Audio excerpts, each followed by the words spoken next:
1 Pedro, capítulo 2, versículo 9. Vós, porém, sois raça eleita, sacerdócio real, nação santa, povo de propriedade exclusiva de Deus, a fim de proclamardes as virtudes daquele que vos chamou das trevas para a sua maravilhosa luz. Vós sim que antes não erais povo, mas agora sois povos de Deus, que não tinhais alcançado misericórdia, mas agora alcançaste misericórdia. Amém? Então, essa passagem, ela bem podia ser aplicada a Israel e aos levitas.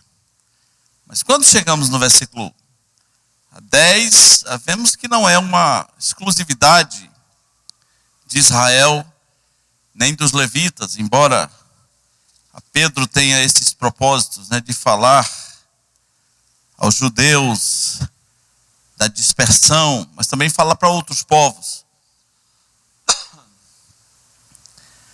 Hoje, a gente está vivendo dias muito confusos em relação a muitas coisas da Bíblia, especialmente no que diz respeito a certas particularidades de Israel. Há não menos de 20 anos, começou-se a chamar os cantores da igreja de levitas. Aquela ali é uma levita. Aquele ali é um levita. Eu até conheço a história de um rapaz que queria pedir um patrocínio do Sebrae para sua esposa cantora. E ele, nesse ofício ao Sebrae, ele chamava a esposa dele o tempo todo de a levita. E ele dizia assim: a levita em questão é muito talentosa. Aí eu perguntei para ele: tu acha mesmo que o cara do Sebrae vai entender o que tu está dizendo, né? Ele vai pensar o quê? Que ela faz levitação?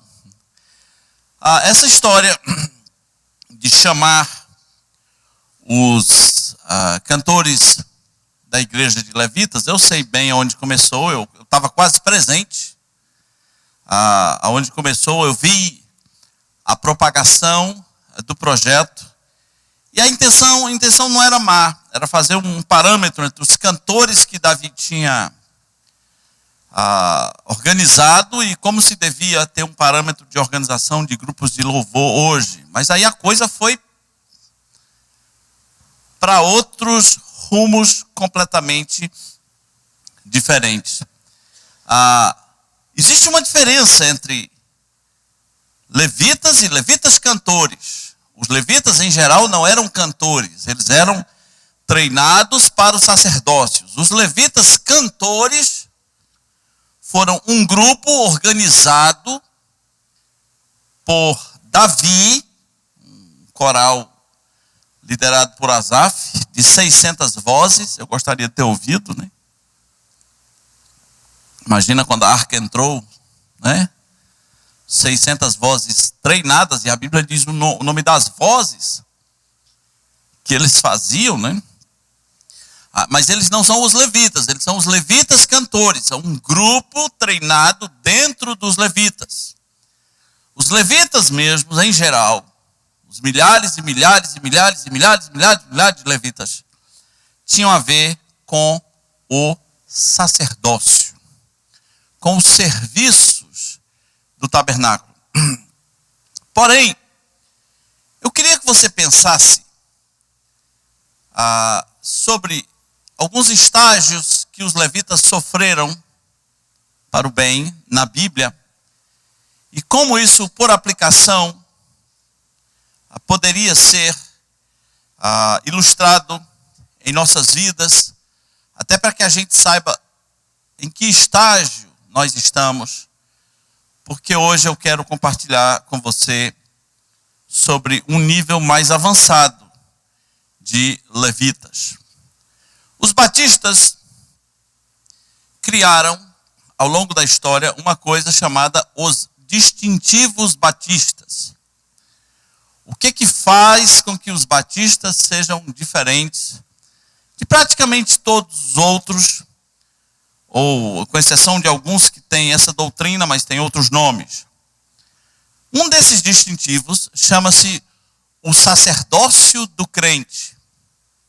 O crente é o seu próprio sacerdote. Nós não precisamos de sacerdotes. Nós fomos muito atacados historicamente na nossa mente, não só pela ideia de templo, pela religiosidade de templo, da qual eu também sou um crítico, mas pela religiosidade de sacerdotes. Eu acho engraçado essa coisa que a gente tem, esse fascínio que a gente tem pelo sacerdócio, né? Quando houve a reforma protestante, a igreja dominante estava super baseada no sacerdócio. As roupas deles eram diferentes porque elas eram baseadas nas roupas dos sacerdotes. E aí veio a reforma protestante, que ela pareceu não ser uma reforma do povo, mas continuou sendo uma coisa de clero, de líderes, de pastores, de teólogos. E de lá para cá parece que não fomos curados para entender que o pastor nem mesmo é um sacerdote. Hoje, se um pastor quiser abrir uma conta e a moça perguntar assim, sua profissão? Aí poucos pastores sabem, existe uma profissão chamada sacerdócio. Ele se encaixa. Diz, bote aí, sacerdócio. Aí vão achar, porque pastor não tem. Mas tem sacerdócio, no qual ele se encaixa. É engraçado essa loucura que a gente tem pelo sacerdócio. O pastor não é um sacerdote. O teu sacerdote é você mesmo. E o teu sumo sacerdote é o Senhor Jesus Cristo. Você pode achar que não faz diferença se a gente mudar um pouquinho o pensamento. Olha, já tentou fazer fogo com a lupa? Quem aqui já fez fogo com lupa? Teliseu. Foi fácil, Teliseu? Foi fácil? Quem mais tentou? Ok. Quem matou inseto com lupa? Tipo... Ok. Mas vocês que são normais, que fizeram essas coisas. Se eu tinha eu não precisava de uma lupa. Se me desse um espelho, eu já queria fazer fogo. Você percebe que era preciso acertar a direção correta, né? Um pouquinho de grau para cá, um pouquinho de grau para lá, não dava certo. Tinha que achar a direção correta da luz para que houvesse um aquecimento da madeira ou da palha para que ali surgisse algum fogo.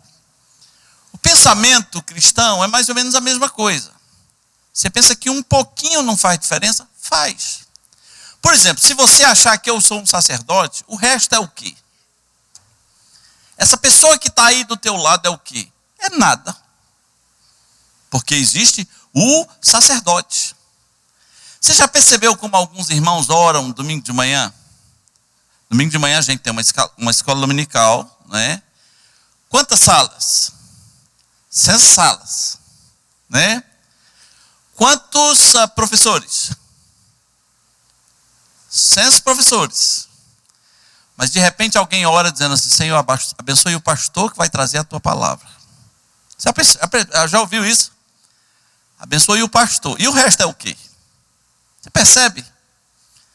Um pouquinho na direção faz com que a gente tenha doenças no pensamento. É como a história que diz que um líder de coral de igreja adoeceu. E o pessoal da música foi visitá-lo. E foi muito bonito tudo que aconteceu lá. Eles cantaram no quarto do homem, né? Cantaram e as vozes encheu o corredor do hospital. Enquanto isso, outros irmãos distribuíam folhetos nos quartos. Outras pessoas oravam por enfermos. Outras pessoas evangelizaram. Houve conversões. Pessoas oraram ali com aquele líder de coral. Ele se emocionou. Aí vem aquela hora que a funcionária do hospital diz assim: gente, terminou a visita. Não tem aquele negócio, né? Acabou, né? E aí as pessoas chorando ali no quarto, e quando elas estavam indo embora, aí o líder de coral perguntou assim: e o pastor vem quando? Ou seja, nada ali valia coisa nenhuma. Se o sacerdote, se o homem sagrado não estiver presente, nada valeu. Quem é o homem sagrado? É você. Você é o homem sagrado. Quem é a mulher sagrada? É tu. Não existe um sacerdote, né? É muito engraçado, né? Você tem pedidos de oração que você gostaria de colocar diante de Deus, mas lá no fundo, você acha que se o pastor orar mesmo é que está certo.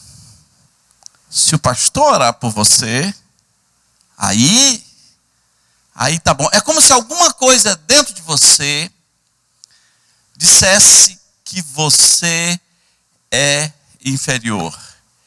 Meu irmão, você não é inferior. E nenhum homem sagrado nesta terra é superior a você. Claro que Deus trabalha com lideranças capacitadas, mas essa coisa do super sacerdote levou, por exemplo, a essa doença moderna do medo da maldição.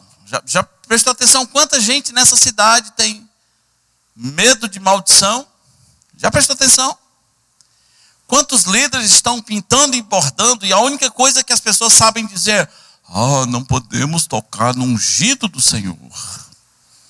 Não podemos repreender o ungido do Senhor. Usando uma expressão fora de contexto, que talvez só se aplique aos reis, aos sacerdotes, ou à própria nação de Israel. Não toqueis nos meus ungidos. Não tem a ver com uma classe especial, intocável, super iluminada. Então, você é o seu sacerdote, e você tem que exercer as suas funções de sacerdotes diante de Deus. Não adianta nada a gente crer que cada crente é o seu sacerdote, se a gente não exerce as funções de sacerdotes diante de Deus. Quando você não exerce, você transfere para outros. Você transfere para um movimento. Você transfere para um grande líder. Você transfere para um grupo de oração, para um profeta, para uma profetisa, para o pastor da sua igreja. Quando você não exerce o sacerdócio, entendendo que é você e que não há oração mais ouvida por ti do que a tua, acredite, quando você não exerce isso, algum processo de transferência vai acontecer. Irmãos, talvez nós não tenhamos uma grande consciência formada com sentimentos a respeito de 1 Pedro, capítulo 2, versículo 9.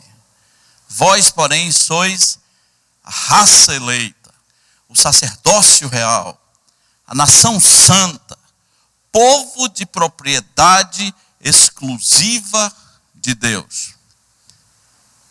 Talvez você não foi curado ainda para entender: puxa, isso aqui sou eu e isso aqui somos nós. Isso aqui é a igreja. Povo de propriedade exclusiva de Deus. Nação santa, sacerdócio real. Isso aqui é coisa fina. E eu preciso me alegrar na presença de Deus, porque eu sou exatamente isso aqui, não mais, não menos do que o que está sendo dito aqui. Vós, porém, sois raça eleita, sacerdócio real, nação santa, povo de propriedade exclusiva de Deus. Talvez não haja uma grande convicção com sentimentos a respeito dessa passagem.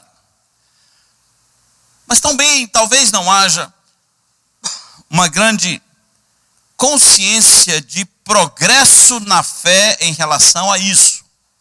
Porque se a figura tomada aqui foram os levitas, os sacerdotes, a função dos sacerdotes não foi a mesma ao longo da história. A função dos levitas não foi a mesma ao longo da história.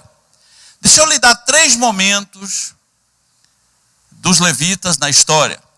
O primeiro momento é aquele que eles saem do Egito e o tabernáculo é montado no deserto. Deus dá a Moisés uma visão do tabernáculo. E aí vem a primeira missão dos levitas, que era ministrar no tabernáculo. Ministrar no templo do Senhor. Havia o sumo sacerdote,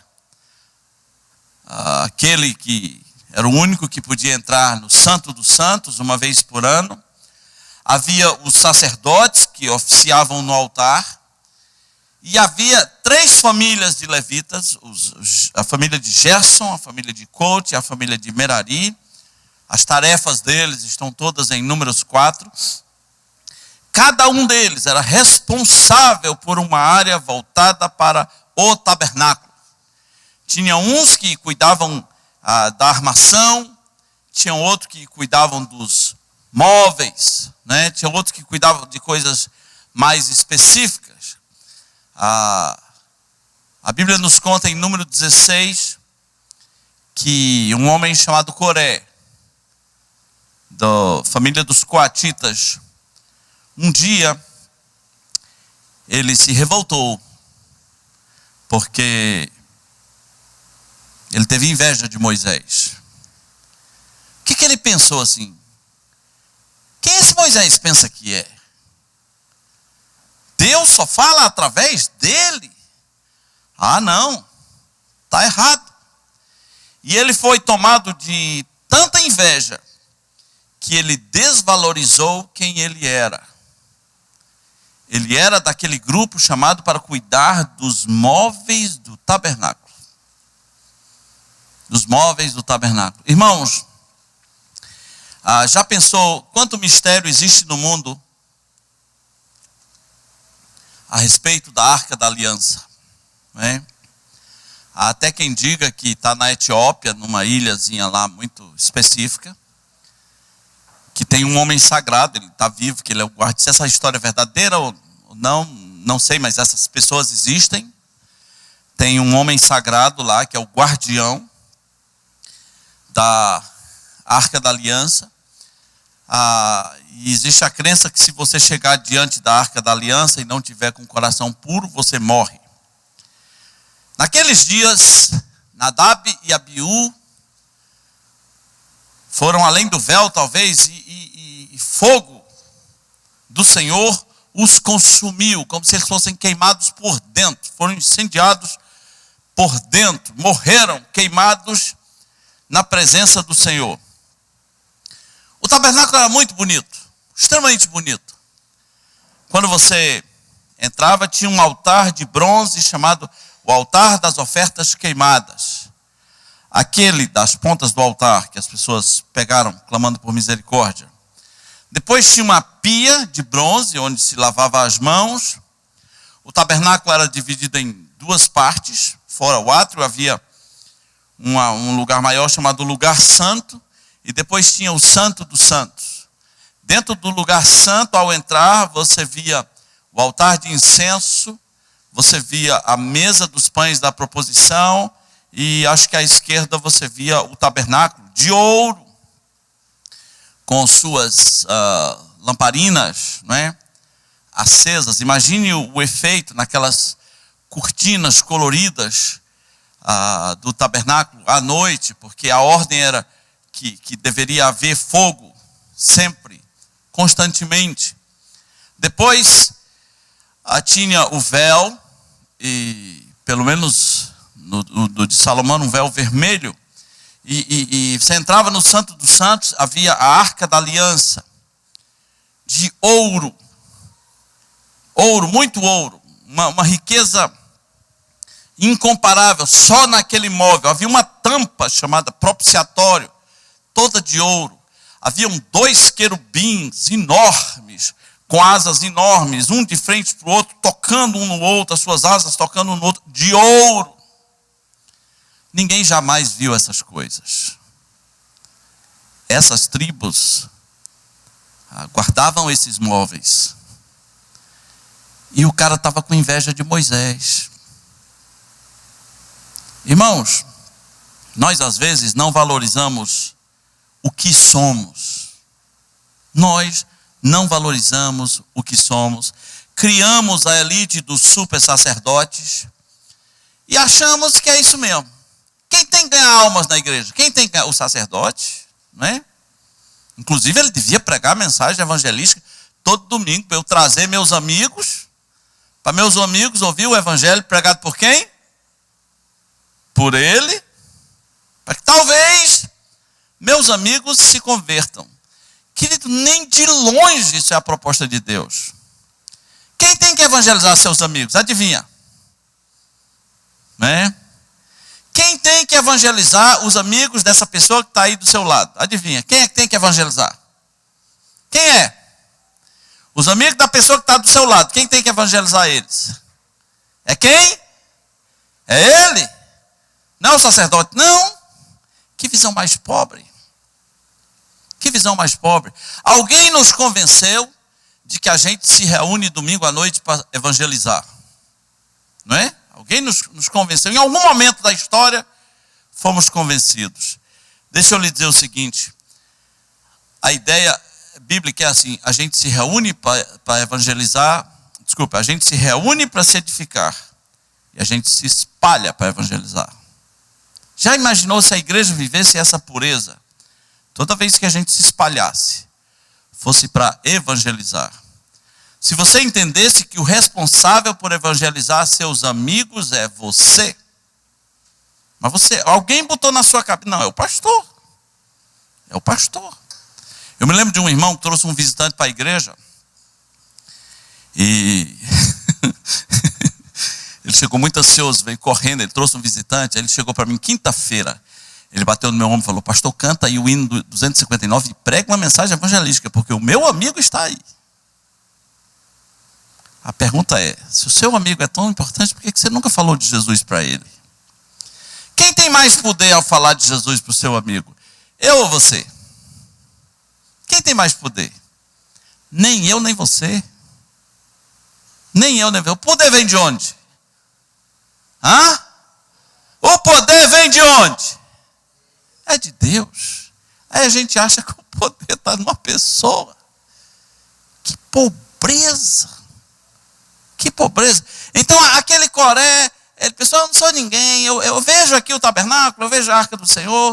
Eu não sou ninguém. Se eu fosse Moisés, eu seria alguma coisa. Irmãos, esse pensamento convenceu 250 dos líderes de Israel. 250 anciãos, e eles chegaram a acreditar que Deus estava com eles, que era assim mesmo. O resultado foi horrível. O resultado foi, eles foram engolidos pela terra. A terra se abriu. Então, o primeiro estágio dos levitas, a primeira missão deles foi cuidar de coisas do tabernáculo.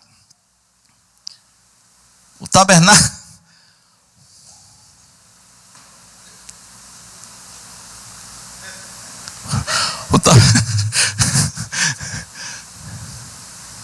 O tabernáculo era o centro da adoração. Por analogia, meus irmãos, essa é a nossa primeira chamada sacerdotal. Cuidar da nossa própria adoração. Essa é a nossa primeira chamada sacerdotal. Cuidar da nossa própria adoração. Ter momentos de adoração, de busca a Deus, com a mesma reverência que os levitas tinham ao entrar no tabernáculo. Cuidar de ministrar no tabernáculo, na presença de Deus. Como é que está a sua vida de adoração? Como é que está a sua vida de oração, de leitura da palavra? Esse é o teu primeiro chamado, raça eleita, sacerdócio real, povo de propriedade exclusiva de Deus. Aliás, se você ainda tem alguma dúvida de que é missão sua pregar o evangelho aos seus amigos, quando a Bíblia diz assim, vós sois raça eleita, nação santa, raça eleita, sacerdócio real, nação santa, povo de propriedade exclusiva de Deus. O que é que diz o resto? Olha aí na sua Bíblia, 1 Pedro 2,9. O que é que diz o resto? Só para ficar dizendo que é nação santa? É para que tudo isso? A fim de proclamardes. A fim de proclamardes as virtudes daquele que vos chamou das trevas para a sua maravilhosa luz. Agora, o segundo estágio dos levitas, a segunda missão, porque o deserto é uma coisa, quando entra na terra prometida, muita coisa muda. Então, ao entrar na terra prometida, os levitas, eles tiveram que se comprometer mais com o ensino. Os profetas diziam que o sacerdote deveria guardar o ensino, deveria conhecer a palavra do Senhor, mas ele havia desprezado o conhecimento. Um sacerdote se destaca, um levita se destaca, chamado Esdras, no livro de Esdras, capítulo 7, versículo 10. Esdras 7, 10 diz assim: porque Esdras tinha disposto o coração para buscar a lei do Senhor, e para cumprir, e para ensinar em Israel os seus estatutos e os seus juízos. Nós vamos ver no Velho Testamento muitos levitas, que não são sacerdotes, mas que se destacam no ensino, como Jeremias, que era um levita, como Ezequiel, que era um levita, como Samuel. Então, esse é o segundo estágio. Eles são chamados para o ensino. Lembre, o primeiro estágio teve a ver com a adoração no templo, a adoração no tabernáculo. O centro da presença de Deus, o centro da adoração. O segundo estágio tem a ver com o ensino. E nós cristãos somos chamados para o ensino? Sim. Sim. Cada um do seu jeito. Todos somos chamados para o ensino. Claro que existem pessoas com dom de ensino, mas o que diz Colossenses 3? Instruí-vos e aconselhai-vos mutuamente. É todo mundo, é instrução. Instruí-vos e aconselhai-vos mutuamente em toda a sabedoria. Para ensinar, vai ter que conhecer. Lembra, primeiro estágio, ministrar no templo do Senhor. Segundo estágio, ensinar, Os levitas foram chamados para o ensino em um determinado momento da história de Israel. Meu irmão, qual foi a última vez que você ensinou alguém? Para algumas pessoas, essa realidade do ensino é alguma coisa muito distante. Alguns não ensinam nem a seus filhos. Acho que ele acha que é papel do sacerdote também, Acho que ele acha que é papel da professora de escola dominical. Ora, a Bíblia diz, essas coisas inculcarás a teus filhos. Nem que seja aos seus filhos, você também é chamado para o ensino. Há um certo medo no ar, há uma certa falta de autoridade, há uma certa timidez há uma certa irresponsabilidade quando o assunto é ensino. Todo cristão, em algum momento da sua vida, também é chamado para ensinar. E de preferência, sim, os mais velhos ensinam aos mais novos. De preferência. Lembra o que Tito disse? Que as mulheres mais novas, que as mulheres mais velhas ensinem as mais novas a respeitarem seus maridos, amarem seus maridos, a serem boas donas de casa. A julgar por algumas mais velhas que eu conheci, eu digo, meu Deus, se as mais novas aprender com essa daí, ferrou, né? Conheço mulheres cristãs que chegam para as mais novas e falam, não casa não, não casa não. Eu sei que há um histórico de casamentos ruins. E quando o casamento de uma mulher é ruim, né, ela não tem como falar bem do casamento. Eu acho que, não sei se foi punição do Senhor, mas em algum momento da história do Brasil, os casamentos foram horríveis. O padrão é homem egoísta, mulher infeliz. Geralmente esse era o padrão. Quando a gente vai olhar para os casamentos de 2, 3 gerações atrás de nós, meu Deus. Como é que eles se comunicavam, né? Mulher, traz água. Pronto, comuniquei-me. Isso era o auge da comunicação. Então, obviamente fica estranho, mas o padrão bíblico é as mais velhas devem ensinar as mais novas, os mais velhos devem ensinar os mais novos. Todos nós somos chamados para o ensino. É por isso que quando uma igreja perde o seu pastor, às vezes ela parece que ficou viúva, parece que morreu de parto, sei lá o que aconteceu, né? Porque só quem ensina é o sacerdote, é o homem sagrado. Eu fico pensando no que Pedro disse, né? Olha, derramarei o meu espírito sobre toda a carne, né? Vossos jovens sonharão, vossos servos profetizarão, até sobre as minhas servas. Vossos filhos, até sobre as minhas servas, derramarei o meu espírito. Uma espécie de avivamento de todas as faixas etárias e todas as classes sociais fossem envolvidas com o ensino forte, ferrenho da palavra de Deus, e a gente tudo que espera é um pastor bom, é um sacerdote bom. O terceiro estágio que os levitas experimentaram, meus irmãos, foi quando o templo de Salomão foi construído e eles foram chamados a ser uma força na casa de Deus. Abra comigo em 1 Crônicas, capítulo 23. 1 Crônicas 23 são os turnos e as funções dos levitas.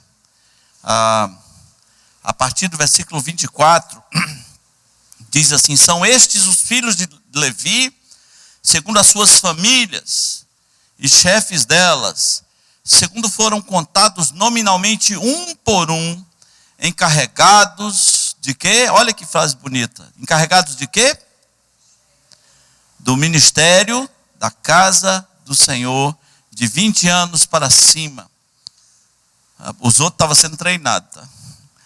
Porque disse Davi: o Senhor, Deus de Israel, deu paz ao seu povo e habitará em Jerusalém para sempre.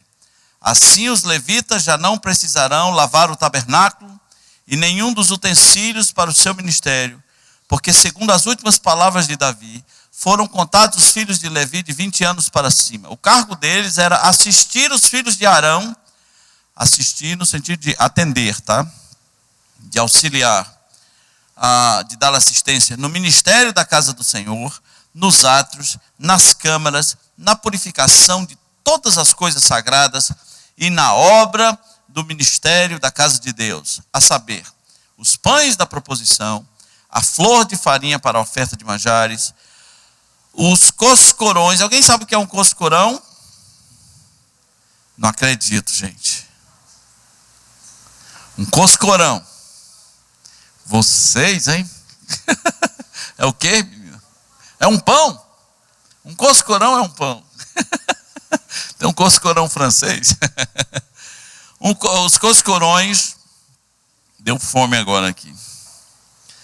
Os coscorões asmos, as assadeiras, o tostado e toda sorte de peso e medida deviam estar presentes todas as manhãs para renderem graças ao Senhor e louvarem o louvarem e da mesma sorte à tarde.